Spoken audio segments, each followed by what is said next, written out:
দর্শক বলছিলাম নতুন রাষ্ট্রপতি আমরা পেতে চলেছি।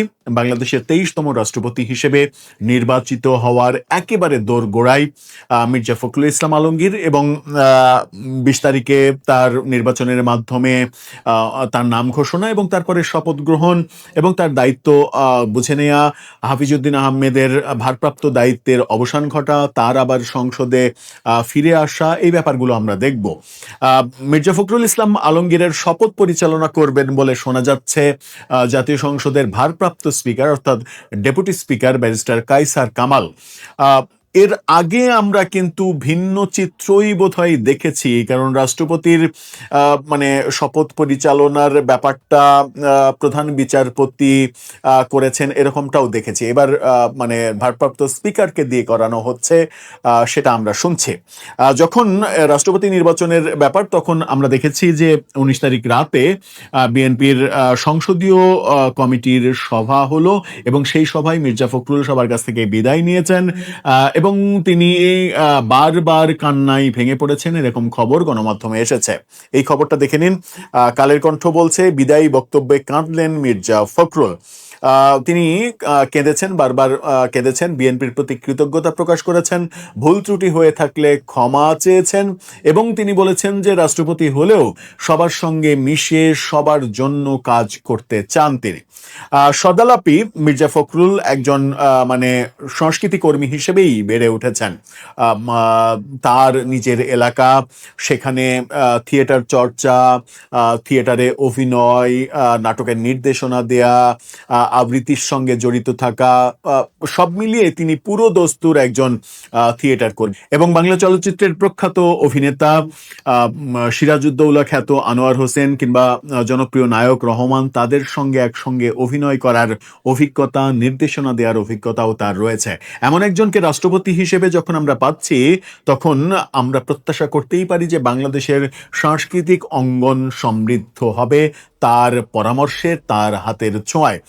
যখন কিনা আমরা দেখছি বাংলাদেশে উগ্রবাদীদের আস্ফালন, উগ্রবাদীদের একটা সামান্য চিঠিতে প্রশাসন কনসার্ট বন্ধ করে দিচ্ছে, উগ্রবাদীরা পুলিশের মানে পুলিশ লাইনে পর্যন্ত হামলা করছে, কনসার্ট বন্ধ করে দিচ্ছে, ভাঙচুর করছে, ঠিক সেই সময় মির্জা ফখরুল ইসলামের মতো একজন সংস্কৃতি কর্মী, যিনি নিজে থিয়েটারের মানে মেঝেতে ঘাম ছড়িয়েছেন, সেরকম একজন মানুষ নিশ্চয়ই বুঝবেন বাংলাদেশের সংস্কৃতিটাকে কিভাবে পেছনে ফেলার চেষ্টা করা হচ্ছে।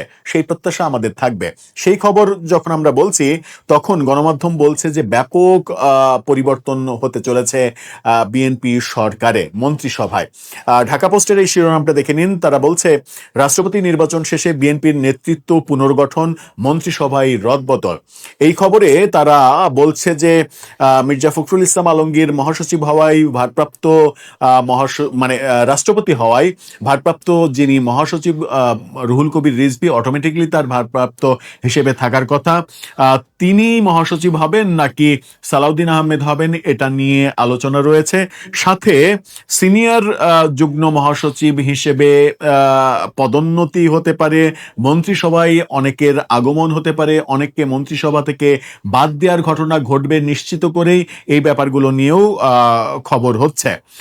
মন্ত্রিসভায় সীমিত পরিসরে রদবদল এবং কয়েকটি গুরুত্বপূর্ণ মন্ত্রণালয়ের দায়িত্ব পুনর্বন্টনের সম্ভাবনা রয়েছে। তবে এসব পরিবর্তনের চূড়ান্ত সিদ্ধান্ত তারেক রহমানের হাতে। ভারপ্রাপ্ত মহাসচিব রিজভীকে ঘিরে আলোচনা রয়েছে। মির্জা ফখরুল রাষ্ট্রপতি নির্বাচিত হওয়ার পর মহাসচিব পদ তো অলরেডি শূন্য হয়েছে। এই পদে তাৎক্ষণিকভাবে কাকে দায়িত্ব দেওয়া হবে তা নিয়ে দলের ভেতরে একাধিক নাম আলোচনায় থাকলেও সাম্প্রতিক সময়ে সবচেয়ে বেশি উচ্চারিত স্থায়ী কমিটির সদস্য রুহুল কবির রিজভীর নাম। বিএনপির একটি বিশ্বস্ত সূত্র বলছে, ২০ আগস্ট রাষ্ট্রপতি নির্বাচন সম্পন্ন হওয়ার পর রিজভীকে ভারপ্রাপ্ত মহাসচিব হিসেবে দায়িত্ব দেওয়ার সিদ্ধান্ত ঘোষণা হবে। দীর্ঘদিন ধরে বিএনপির কেন্দ্রীয় সাংগঠনিক কর্মকাণ্ড, দলীয় কার্যালয় পরিচালনা সহ অনেক কৃতিত্ব তার রয়েছে। ফলে অন্তর্বর্তী সময়ে তাকে ভারপ্রাপ্ত মহাসচিব করা হলে দলের সাংগঠনিক কর্মকাণ্ডে বড় ধরনের ছন্দপতন হবে না, এমনটাই অনেকে মনে করছেন। যদিও মানে সামনে যে সম্মেলন, সেই সম্মেলনের মাধ্যমে সালাউদ্দিন আহমেদের মহাসচিব হওয়ার সম্ভাবনা তীব্র, এমন আলোচনাও রয়েছে। তবে স্থায়ীভাবে পরবর্তী মহাসচিব কে হবেন সেই আলোচনার পরিধি বড়, যেটা বলা হচ্ছে। রিজভীকে স্থায়ী কমিটিতে অন্তর্ভুক্ত করার বিষয়ে জানতে চাইলে একজন বলেন যে মানে চেয়ারম্যান তারেক রহমান তাদের কাজ করার জন্য নতুন করে স্থায়ী কমিটিতে যুক্ত করেছেন। সিনিয়র যুগ্ম মহাসচিব পদে পরিবর্তন আসছে। হাবিবুন নবী সোহেল এবং আব্দুস সালাম আজাদের নাম মানে সিনিয়র যুগ্ম মহাসচিব পদে উন্নীত করার আলোচনা রয়েছে। দপ্তর সম্পাদক পদে আসবে পরিবর্তন। স্থানীয় সরকার মন্ত্রণালয় নিয়ে আলোচনা এবং সেই মন্ত্রণালয়ে সালাউদ্দিন আহমেদকে আনা হচ্ছে। স্বরাষ্ট্র মন্ত্রণালয় শহীদুদ্দিন চৌধুরী অ্যানিকে দেয়া হচ্ছে, যে ঘোষণাটা এর আগে মির্জা ফখরুল ইসলাম আলমগীরের যে 13 তারিখে রাষ্ট্রপতির মনোনয়ন সেদিনই আলোচনায় ছিল। সমস্ত গণমাধ্যমে খবর হওয়ার পরে মন্ত্রিপরিষদ বিভাগ থেকে এ জাতীয় যখন কোনো ধরনের প্রজ্ঞাপন জারি হয়নি, তখন খবরটা আবার তুলে নিতেও আমরা দেখেছিলাম। এই ব্যাপারগুলো রয়েছে কয়েকটা মন্ত্রণালয়ে, মানে স্বরাষ্ট্র মন্ত্রণালয় যদি অ্যানির হাতে দেওয়া হয়, আবার মানে ছাত্র বিষয়ক সম্পাদক রকিবুল ইসলাম বকুলের নামও স্বরাষ্ট্র মন্ত্রণালয়ে আলোচনায় রয়েছে। তেমনটা হলে এরকম ঘটনা ঘটতে পারে, শহীদুদ্দিন চৌধুরী অ্যানি স্বরাষ্ট্রমন্ত্রী এবং রাকিবুল ইসলাম বকুল তিনি স্বরাষ্ট্র প্রতিমন্ত্রী হতে পারেন, এরকম আলোচনা রয়েছে। মন্ত্রিসভায় আরো কিছু মন্ত্রণালয়ের রদবদল, স্থানীয় সরকার স্বরাষ্ট্র মন্ত্রণালয় তো রদবদল হচ্ছেই, সাথে পররাষ্ট্র মন্ত্রণালয়ের রদবদল হতে চলেছে। শিক্ষা ও স্বাস্থ্য সহ কয়েকটি মন্ত্রণালয়ের নামও রয়েছে। কিন্তু আমি অবাক হচ্ছি, পররাষ্ট্র মন্ত্রণালয়ে কেন রদবদল হবে? ডক্টর খলিলকে পররাষ্ট্র মন্ত্রণালয়ে আনা হলো, তখনই তো একটা বড় চমক ছিল। তাহলে কি ডক্টর খলিলকে সরিয়ে দেওয়া হচ্ছে?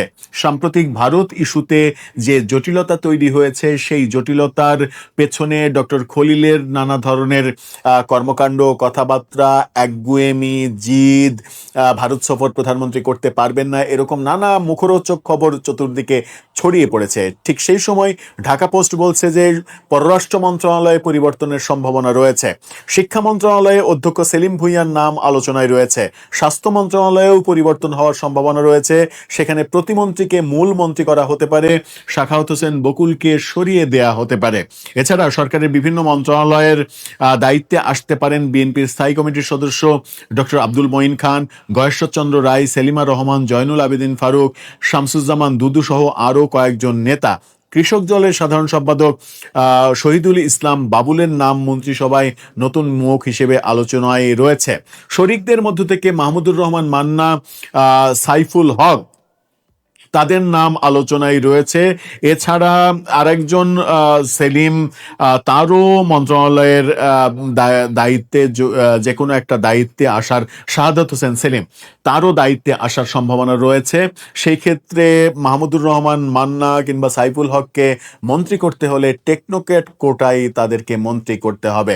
তবে জোট থেকে, শরিক দল থেকে যে কাউকে না কাউকে একজন হলেও আরও একজনকে মন্ত্রণালয় দেওয়া হচ্ছে, এটা মোটামুটি নিশ্চিত। এবং সেই ক্ষেত্রে এখানে নাম না থাকলেও আমার মনে হয় যে আন্দালিব রহমান পার্থ সবার থেকে এগিয়ে থাকতে পারেন। এই ব্যাপারগুলো সংসদ উপনেতা নিয়ে আলোচনা রয়েছে। সেখানে সংসদ উপনেতা মানে মির্জা ফখরুল ইসলাম আলমগীর ছিলেন, তিনি যখন যাচ্ছেন তখন সংসদ উপনেতা হিসেবে ডক্টর খন্দকার মোশাররফ হোসেন কিংবা সালাউদ্দিন আহমেদের নাম আলোচনায় রয়েছে। সালাউদ্দিন আহমেদকে সামনে মহাসচিব হিসেবে বিএনপি আনছে, এরকম আলোচনার প্রেক্ষিতে তাকেও সংসদ উপনেতা করা হতে পারে। তবে সিনিয়রিটির দিক থেকে ডক্টর খন্দকার মোশাররফ হোসেন, তাকে হয়তো শেষ মুহূর্তে সম্মান জানানো হতে পারে। প্রধানমন্ত্রীর উপদেষ্টা ডাক্তার জাহিদুর রহমান বলেছেন, পুনর্গঠন বা রদবদল দল এবং সরকারের ক্ষেত্রে রুটিন ওয়ার্ক, সেই ক্ষেত্রে এটা হবে। আবার এই খবর যখন ঢাকা পোস্ট দিচ্ছে, তখন আমরা দেখছি যে আরটিভি তারা বলছে যে অন্তত 2টি মন্ত্রণালয়ে পরিবর্তন নিশ্চিত। তারা বলছে যে অন্য বড় কোনো মন্ত্রণালয়ে পরিবর্তন না এলেও নতুন করে যুক্ত হতে পারেন আরো নতুন 2 সদস্য 2টি মন্ত্রণালয়ে। নানা গুঞ্জনের অবসান ঘটিয়ে পার্বত্য চট্টগ্রাম বিষয়ক মন্ত্রণালয়ের জন্য বান্দরবন থেকে নির্বাচিত সংসদ সদস্য সাসিং প্রু জেরি, মানে পার্বত্য চট্টগ্রাম মন্ত্রণালয় যে নতুন একজনের কাছে যাবে এটা নিশ্চিত, কারণ সেই মন্ত্রণালয়ের মন্ত্রী যিনি ছিলেন দীপেন, তিনি কিন্তু পদত্যাগ করেছেন। এছাড়া ধর্ম মন্ত্রণালয়ের জন্য গাইবান্ধা 4 আসনের সংসদ সদস্য শামীম কায়সার লিঙ্কনের নামও আলোচনায় রয়েছে। বর্তমান ধর্মমন্ত্রীকে কি তাহলে সরিয়ে দেওয়া হচ্ছে? এরকম অনেক নাম আলোচনায় রয়েছে। মোদ্দা কথা হচ্ছে মন্ত্রিসভায় একটা বড় পরিবর্তন হবে এবং রাষ্ট্রপতির নির্বাচিত হওয়ার ঘোষণার পরপরই আজকালের মধ্যেই এই ঘোষণাটা চলে আসবে, এটা নিশ্চিত করেই বলা যায়। কারণ 6 মাস পেরিয়ে গেছে বিএনপি সরকার, এখন কিন্তু মূল্যায়নের সময়, এবং সেই মূল্যায়নটা প্রধানমন্ত্রী কতটা করলেন সেটাও কিন্তু একটা বড় ব্যাপার। গণমাধ্যমে অনেক নাম আলোচিত হলেও আমরা দেখছি না, মানে মানে বিতর্কিত যে নামগুলো সব থেকে বেশি বিতর্কিত হয়েছে, বিদ্যুৎ এবং জ্বালানি মন্ত্রী, তিনি এক অর্থে ব্যর্থ হয়েছেন। শিক্ষামন্ত্রী নানা বিতর্কিত কথা বলেছেন। মীর শাহে আলম স্থানীয় সরকার প্রতিমন্ত্রী